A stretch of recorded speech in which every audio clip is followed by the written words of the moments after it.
Hi everybody, it's Miss Kim. And Miss Laura. We were just sitting back here talking about our summer vacation, and we went camping. We went on a road trip and we went camping for a couple of weeks. And It's very hot. It was very hot, yeah. We went down to New Mexico and Arizona. Yes, but we started up in, where's Mesa Verde? Southern Colorado. So Colorado, and we went to the Grand Canyon. That's in Arizona.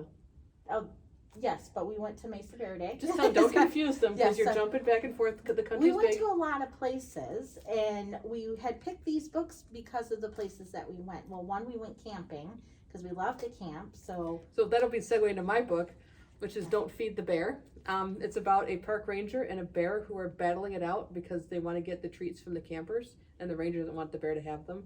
And it's pretty good. I was amused. Never feed the bears. Oh yeah, stay far away from any from wildlife if you see them. Unless they're chipmunks. It's okay. And it's very cool to see them, but from a distance. We've seen bears on vacation. We've seen bears. We've seen moose. We've seen elk. Yeah, we see lots of critters. Bison. Huge. Big mountain goats. Oh yeah. Which Burns. It came upon us very suddenly, so we were a little closer than I wanted to be. Not all on this trip. Very cool. But yes, it's okay. Yeah. No, yeah, vacations are a lot of fun because you get to see and do a lot of really cool things. And except feed the bears. Right. We keep emphasizing that. Pictures. But this trip we went to the Grand Canyon, which I had never been to before. It's very cool. Massive hole in the ground. It is. It's a very, very big hole. It's a very, very big hole. And we did a lot of like space things. So we went to the Astronaut Museum. That was in New Mexico. In New Mexico. And we got to listen to an astronomer talk about the night sky and the constellations, which was really cool. We took Milky Way photos. A lot of them, actually. Yeah. Over the Grand Canyon and such. Mm-hmm. Those turned out really nice. And we went to something called the Very Large Array, which is very complicated, and I cannot explain what it is. It's a bunch of satellite dishes, right? Huge satellite dishes that are listening for radio waves from space. Yeah. Ask your parents to look up pictures. It's very neat. Yeah. So we did a lot of sciencey stuff. So the book I read was Astronaut Annie. It's about a little girl who wants to be an astronaut. It's very neat. And I bet her name is Annie. I think it is. Can only hope. Yes. Yeah. So we hope you enjoy the stories. Bye. Bye. Astronaut Annie by Suzanne Slade. On Monday, Annie ran all the way to her grandparents' house after school without stopping. She couldn't wait to tell them the news. "What's new, Annie?" Grandpop called from the porch. "We're having a career day at school on Friday," she said. "Everyone dresses up like what they want to be when they grow up." Grandpop pulled Annie onto his lap. "How exciting! What do you want to be?" "My teacher said to keep that a secret, but if you come to school Friday, you'll find out." "I'll be there," he promised, locking Annie in a bear hug. "But give me a clue about what you want to be, or I'll never let you go." "I want," she gasped between giggles, "the whole world to hear my stories." "Of course," Grandpop's eyes sparkled. "I have exactly what you need inside." "I bet you want to be a reporter like me," he said, handing Annie his old camera. "You can use this for career day." "I love your stories," Annie said. "On Friday, you'll hear my story too." "How about a snack?" Grandma called.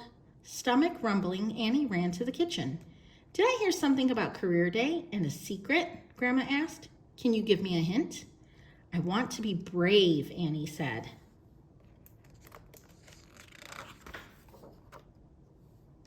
"Aha," Grandma hopped to her feet.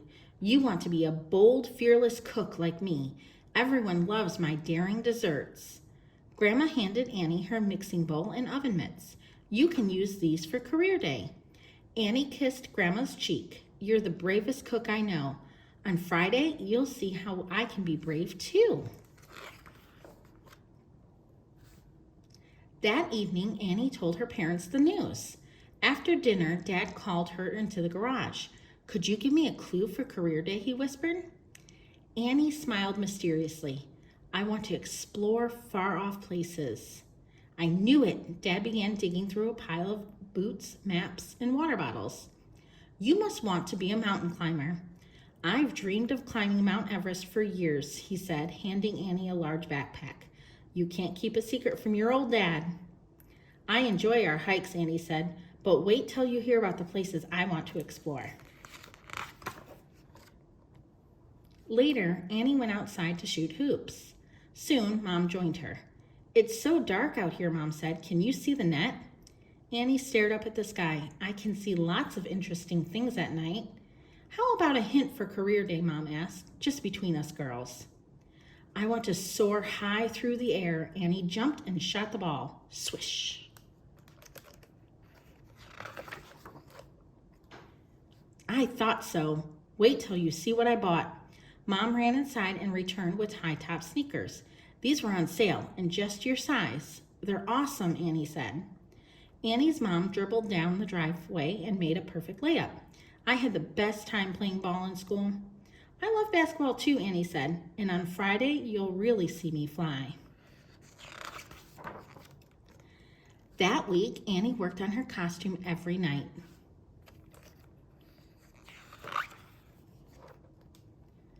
On Friday, the school buzzed with excitement.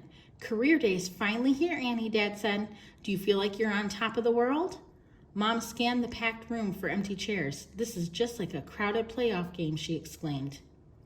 Some tasty snacks would quiet this group down, Grandma said. Grandpop winked at Annie, and today would make quite a news story. Soon, the teacher welcomed everyone. One by one, each student went to the front of the room to share. Finally, it was Annie's turn. When I grow up, I want to soar high through the air, she said, pulling on her new sneakers. Mom flashed Annie a game-winning smile. And explore faraway places, she slid Dad's backpack over her shoulders. Dad gave Annie a thumbs up. I'll be brave and bold, Annie said, pulling on her oven mitts. Grandma's cheeks grew round as ripe apples. And the whole world will hear my exciting stories. Annie slipped the camera around her neck. Grandpop's eyes sparkled like stars. Then Annie stood up on her chair, put the mixing bowl firmly on her head, and shouted, 5, 4, 3, 2, 1, blast off! And astronaut Annie jumped high off her chair, explored far-off places, and soared through the air. A famous space traveler, she was fearless and bold, and the world loved to hear all the stories she told. The end. Don't Feed the Bear by Kathleen Doherty.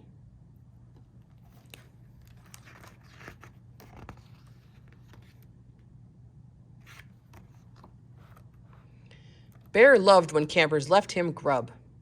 Mac and cheese, carrot cake, meatball stew. Early one morning, Bear heard smackety smack whomp. He clomped off to investigate. Clomp, clomp, clomp.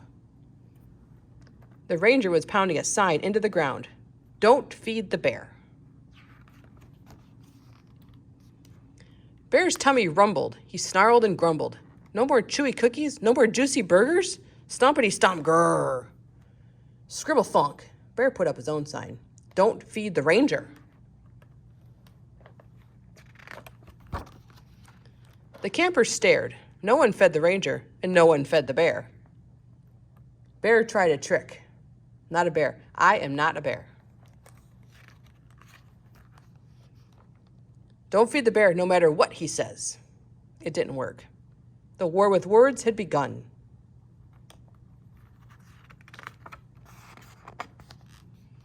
Feed the ranger.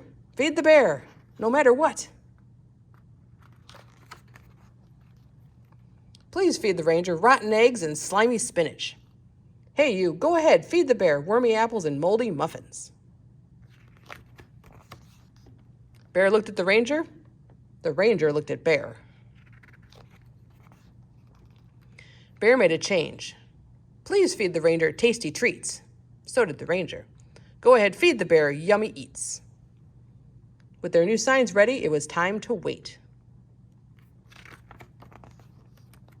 Later that afternoon, Bear and the ranger found quite a surprise. Piles and piles of goodies.